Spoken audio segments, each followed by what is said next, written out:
Et salut les cryptopotes, cette fois-ci je vous retrouve pour vous parler de 7 astuces pour investir dans les altcoins. Donc, comme d'habitude, comme on le fait tout le temps chez Crypto Analyst, euh, on regarde beaucoup de contenu américain ou anglophone ou anglo-saxon de façon générale. On synthétise, donc on vous a sélectionné 7 astuces pour investir dans un bon altcoin. Enfin, comment reconnaître un bon altcoin avant d'investir dedans et pas faire les choses au hasard. Oh, vous avez vu? Belle petite houppette. Bref. Voilà, une synthèse de plusieurs autres youtubeurs qui vous disent comment faire. On commence par le market cap. Il faut qu'il soit supérieur à 10 millions de dollars. Euh, c'est important parce que sinon vous n'avez pas des volatilités qui rendent réellement compte de quelque chose. Euh, Ça reste sans signification si par exemple vous avez, euh, pour toute la vidéo on va dire que l'altcoin auquel on s'intéresse il s'appelle X. Si, par exemple, il y a une capitalisation de 10 000 dollars, le moindre gars qui va vouloir investir 500 ou 1000 dollars dedans, ça va faire vraiment une grosse volatilité d'un coup. Vous allez vous dire, putain, ça y est, c'est en train de bouger, même le prix peut augmenter ou quoi que ce soit. Le but, c'est de ne pas être trop clampin à investir dans une crypto-monnaie. Donc voilà.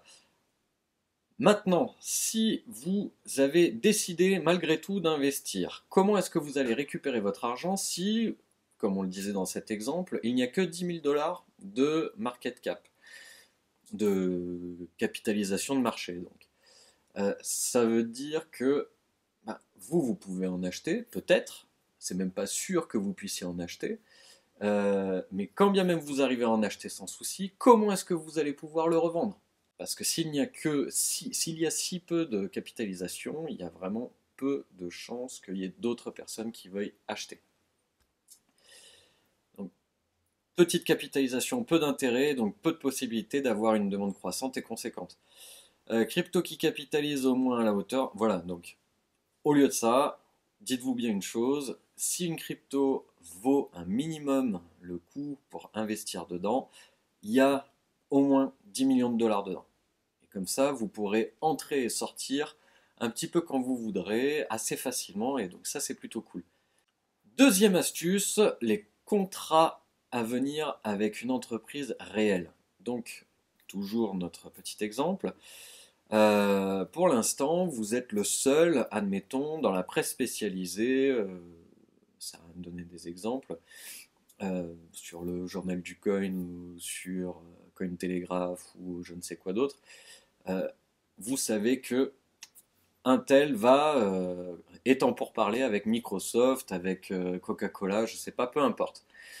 Bah, c'est très bien, mais pour l'instant, vous êtes au courant, vous dites oh putain ça y est, ça va s'enflammer. Non, si ça se trouve non.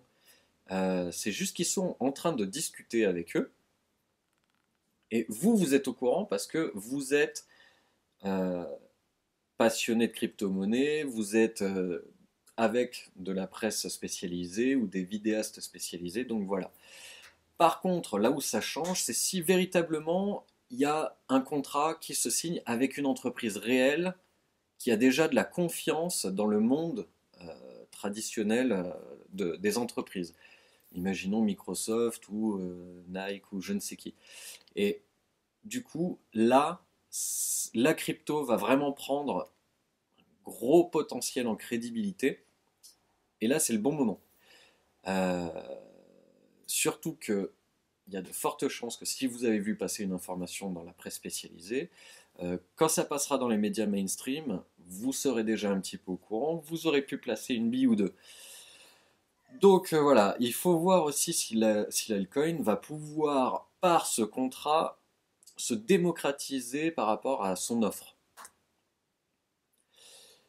Numéro 3, il faut qu'il y ait une large base ou un range, c'est-à-dire les cryptos, on a vu que ça faisait souvent comme ça. Le truc qui est intéressant, c'est quand Bah, ça bouge, mais sur quelque chose d'assez... si vous connaissez les bandes de Bollinger, la bande de Bollinger, elle est très fine. Et donc, du coup, il y a peu d'écart, il y a une volatilité, certes, mais elle est assez faible par rapport à ce que ça pourrait être dans le monde des crypto-monnaies. Et si, si cette base elle est assez stable dans le temps, on peut prendre l'exemple de Ripple, là ça me vient à l'esprit. Ripple est souvent quand même, bon, il est entre 16 et 24 centimes de dollars, je crois. Je ne veux pas dire de bêtises, donc je prends une fenêtre assez large. Mais voilà, c'est assez stable. Le range est assez long et il est solide. Donc ça veut dire que sur Ripple, par exemple, il y a des investisseurs long terme qui bougeront pas. Et ça, c'est bon parce que vous savez que si vous achetez à peu près à 18 ou 19 centimes, vous savez que ça va pas descendre demain à 12 ou 10 centimes de dollars. Donc voilà. Euh, donc Ripple, même si des fois ça bouge parce que ben, les altcoins prennent des claques, là où c'est intéressant, c'est que ils vont moins prendre de claques parce qu'il y a moins d'investissement court terme, il y a moins de trading pur et dur, il y a plus d'investissement long terme. Donc ça peut vous garantir aussi une moindre perte. Quatrièmement, la technologie. Sur quelle technologie repose X? Est-ce qu'ils sont les premiers ou est-ce que c'est une copie d'un altcoin existant? Donc par exemple, qu'est-ce que je pourrais prendre comme exemple? Zcash et Monero. Euh, Il y a deux monnaies qui vont être là pour simplement utiliser la blockchain en tant que monnaie et utiliser la blockchain en tant que monnaie et en opacifiant les transactions. Euh, Bah ouais, c'est très bien, mais les deux font la même chose. Donc, lequel était en premier? Pourquoi est-ce que l'autre qui arrive en deuxième, est-ce qu'il serait plus intéressant? Pourquoi est-ce que si? Pourquoi est-ce que ça? Est-ce qu'il y a vraiment une plus-value à ce qu'il y ait une deuxième entreprise qui fasse la même chose que les autres qui ont déjà commencé avant? Donc ça, c'est des questions à se poser.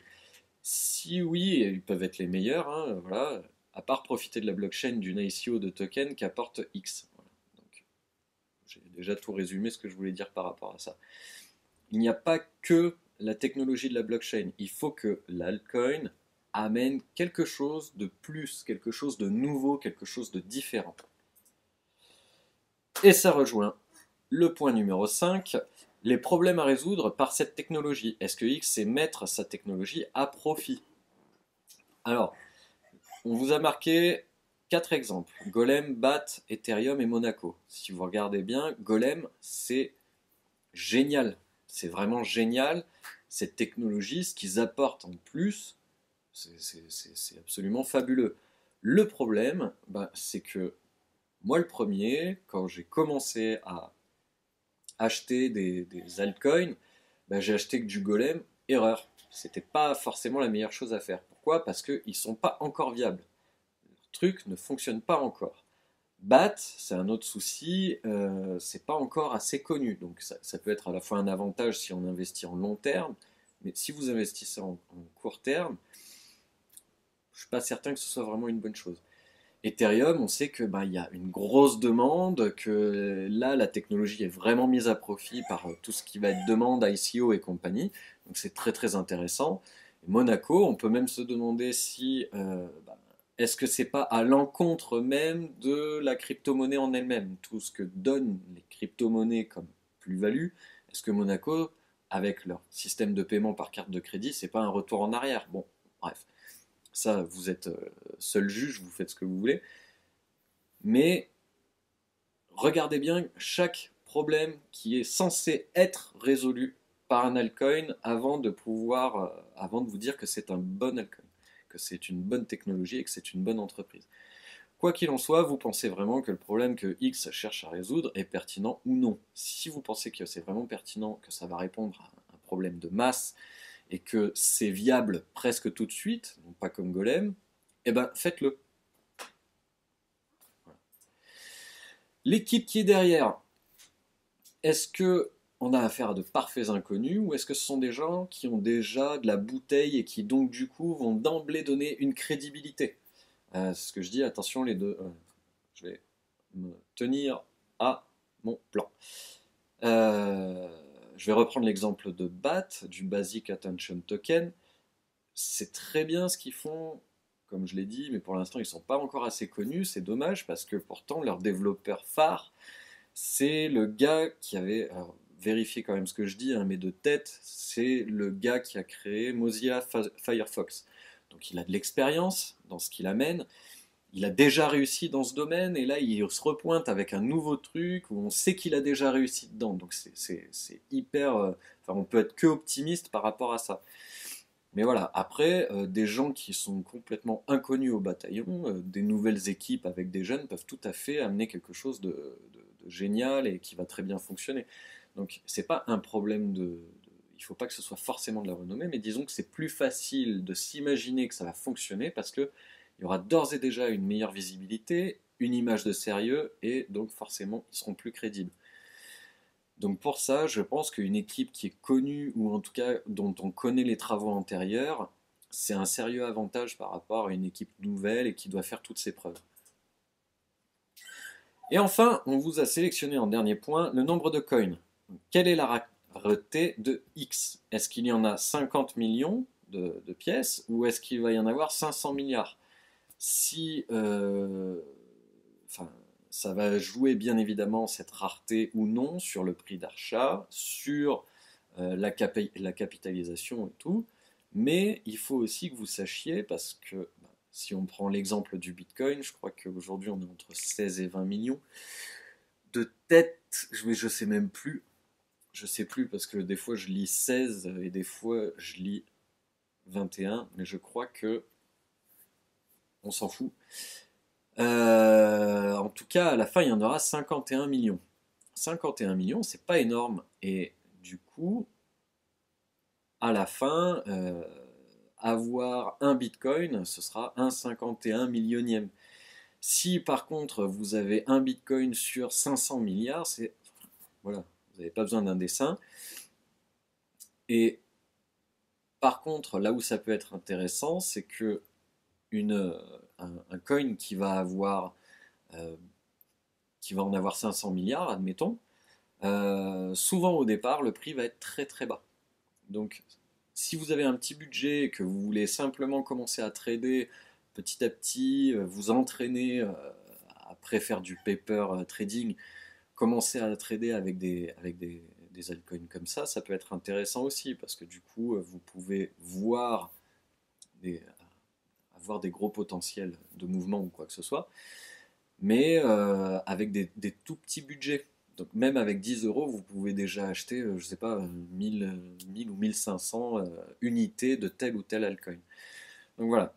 Et surtout le plus important, oui, c'est dans combien de temps est-ce qu'il y aura l'intégralité des jetons? Puisque à partir du moment où l'intégralité aura été minée, oui, je suis à côté d'une gare, à côté, du moment où l'intégralité des jetons auront été minés, et ben là forcément ça va aussi être un moment où il se peut, enfin c'est plus logique que ça devienne quelque chose de rare, de s'en procurer, vu qu'il ne pourra plus y en avoir de nouveau.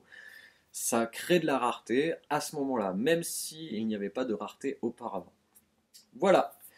Sur ce, eh ben, abonnez-vous. Vous pouvez dans la barre de description voir le lien Twitter de CryptoAnalyst.